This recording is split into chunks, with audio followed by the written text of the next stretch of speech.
afternoon. Today we are organized of talk show in our Sheetal Academy with Rajashree ma'am. Nice to meet you. Have a seat, ma'am. Hello, ma'am. Hello, Rajashree. Welcome to our Sheetal Academy. Hello, ma'am. Welcome to our Sheetal Academy. It's my pleasure, ma'am. तर राजश्री तुमचं पूर्ण नाव काय?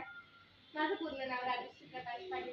राजश्री तुम्ही एक student आहात. हो ma'am. तर स्टुडंटच्या life मध्ये सगळ्यात जास्त इम्पॉर्टंट काय आहे? सगळ्यात जास्त इम्पॉर्टन्स म्हणजे करिअर. करिअर घडताना आपल्या आयुष्यात खूप काही अडचणी येतात आणि त्यात म्हणजे सगळ्यात मोठी अडचण म्हणजे इंग्लिश. आणि इंग्लिश बोलताना किंवा काही करताना त्याच्यात खूप मोठी अडचण येते खूप साऱ्या लोकांना आणि त्यासाठी म्हणजे इंग्लिश स्पीकिंग ही म्हणजे खूप मोठी अडचण आहे. हो, आजच्या जगात तर इंग्लिश स्पीकिंग सगळ्यांसाठी इम्पॉर्टंट आहे. तर त्याच्यासाठी तू काय केलं? मी त्याच्यासाठी शीतल अकॅडमी. अच्छा, शीतल अकॅडमी तू जॉईन केली. त्याच्यात तू आधी स्टुडंट होती शीतल अकॅडमीला? हो.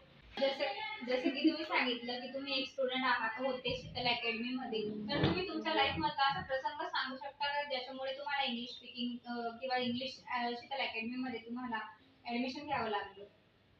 मॅम मला इंग्लिश वाचता यायची कळायची पण माझ्या सगळ्या मैत्रिणींना इंग्लिश बोलता यायची पण मला बोलता यायची नाही. आणि त्यात म्हणजे मला इंग्लिश बोलता यायची तर मला त्यांच्यात खूप कमीपणा वाटायचा. म्हणून मला इंग्लिश बोलायची होती म्हणून मी शीतल अकॅडमी जॉईन केली.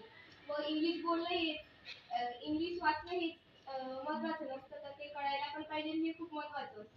हो, जसं की आता राजश्री बोलल्या की इंग्लिश फक्त समजणं महत्वाचं नाही, तर ते बोलताही यायला पाहिजे.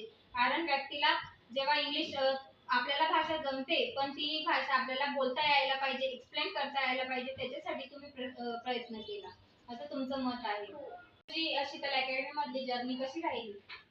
मॅम मला इंग्लिश कळायचं पण बोलता यायचं नाही. व मला इंग्लिश कळायचं पण बोलता शीतल अकॅडमी जॉईन केल्यानंतर मी मॅडमांनी मला अपस्टेअर घरी म्हटलं सगळं काही शिकवलं व कॉन्फिडन्स दिलं. कॉन्फिडन्स वाढवला की कसं काय करायचं, कसं काय सगळ्यांशी कसं बोलायचं, कसं वागायचं व इंग्लिश कसं बोलायचं तिथे थोडं थोडं शिकली. मग खालच्या फेरीत आली. खालच्या फेरीतल्या मॅडमांनी पण भरपूर काही शिकवलं. मग त्यानंतर माझी खालची फेरी झाल्यानंतर मी स्पीकिंगला गेले. स्पीकिंगला गेल्यानंतर तिथं माझी स्टेज डेअरिंग वाढली.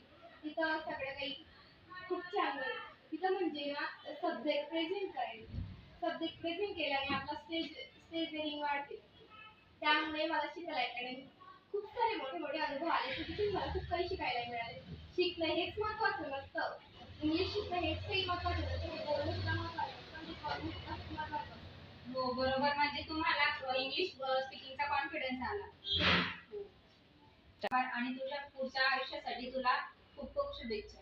Thank you ma'am.